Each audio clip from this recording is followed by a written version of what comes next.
Sandman Stories presents Why the Tiger and the Stag Fear Each Other. Once upon a time, there was a large, handsome stag with great branching horns. One day, he said to himself, "I am tired of having no home of my own, and of just living anywhere. I shall build me a house." He searched on every hill, in every valley, by every stream, and under all the trees for a suitable place. At last, he found one that was just right. It was not too high, nor too low, not too near a stream, and not too far away from one, not under too thick trees, and not away from the trees out under the hot sun. "I'm going to build my house here," he said, and he began to clear a place for it at once. He worked all day and did not go away until night. Now in that same country there lived a large, handsome tiger, with sharp, sharp teeth, and bright, cruel eyes. One day the tiger said to himself, "I am tired of having no home of my own, of just living around anywhere. I shall build me a house." Accordingly, the tiger searched for a place to build his house. He searched on every hill, in every valley, by every stream, and under all the trees. At last he found a place which was just right. It was not too high nor too low, not too near a stream, and not too far away from one, not under too thick trees, and yet not away from the trees, out in the hot sun.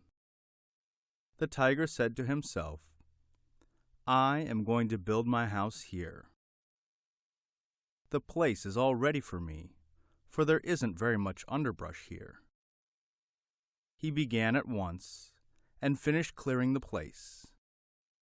Then it became daylight, and he went away. At daylight, the stag came back to do more work on his new house. He said, when he looked at the clearing. "Somebody is helping me. The place is cleared and ready for me to build the foundation."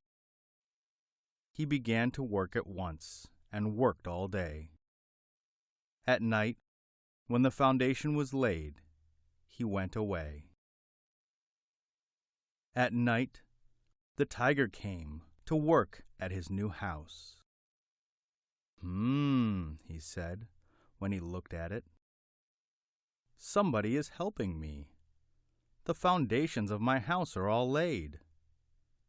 He began to work at once, and built the sides of the house. He worked all night, and went away at daybreak, leaving the house with the sides completed.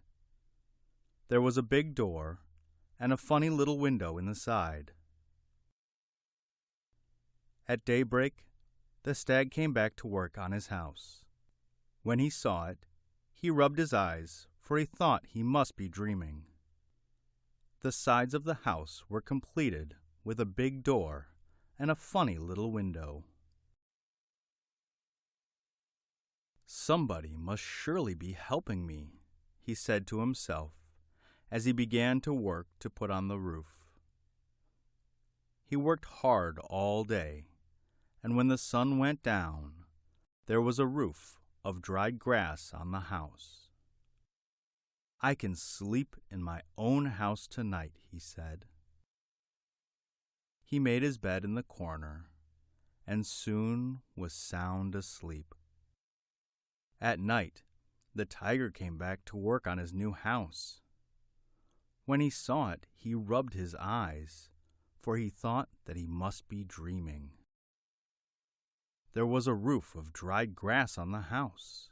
Somebody must surely be helping me, he said to himself as he entered the door. The first thing he saw when he entered the door was the stag sound asleep in his bed in the corner. "Who are you, and what are you doing in my house?" he said in his deepest voice. The stag woke up with a start. "Who are you, and what are you doing in my house?" said the stag in his deepest voice. "It is not your house. It is mine. I built it myself," said the tiger. "It is my house," said the stag. "I built it myself." "I made the clearing for the house," said the tiger. "I built the sides and made the door and window." "I started the clearing," said the stag. "I laid the foundations and put on the roof of dried grass." The stag and the tiger quarreled all night about whose house it was. At daybreak, they decided that they would live together there. The next night, the tiger said to the stag, "I'm going hunting. Get the water and have the wood ready for the fire. I shall be almost famished when I return." The stag got the wood and water ready. After a while, the tiger came back. He brought home for dinner a great handsome stag. The stag had no appetite at all, and he didn't sleep a wink that night. The next day, the stag said that he was going hunting. He told the tiger to have the wood and water ready when he got back. The tiger got the wood and water ready. By and by, the stag came back, bringing with him the body of a great tiger. "I am nearly famished," said the stag. "Let's have dinner right away." The tiger hadn't any appetite at all, and he could not eat a mouthful. That night, neither the tiger nor the stag could sleep a wink. The tiger was afraid the stag would kill him if he shut his eyes for a minute.